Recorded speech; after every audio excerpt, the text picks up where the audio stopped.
शब जुमा इमाम जाफ़र सादिक अलैहिस्सलाम फरमाते हैं कि शब जुमा को आम शबों की तरह न समझा करो। शब जुमा परवरदिगार आसमान के ऊपर एक फरिश्ते को मुकर्रर कर देता है और वो फरिश्ता सदा देता है। जब शब जुमा मगरिब के बाद का वक्त होता है, वो फरिश्ता आसमान पर सदा देता है कोई जो बीमार हो और शिफा चाहता हो, है कोई जो बे औलाद हो और औलाद चाहता हो, है कोई कैदी जो रिहाई चाहता है कोई मजबूर, है कोई ऐसा तकलीफ में कि जो अपनी तकलीफ से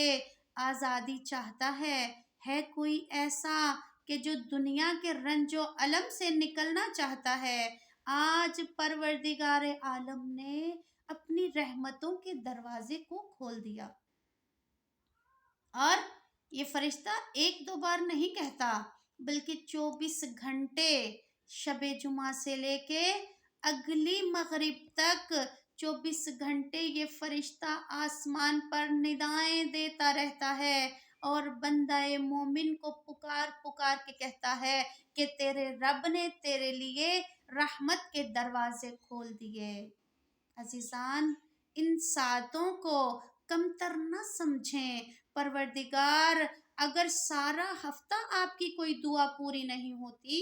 तो वो दुआ आपकी शब जुमा को ज़रूर पूरी हो जाती है, क्योंकि ये सातें वो हैं कि अल्लाह ताला ने अपनी रहमत का दरवाज़ा खोल दिया है और ख़ुद बंदा मोमिन को पुकार पुकार के कहा है, आ जाओ जो मेरी रहमत को तलब करना चाहता है।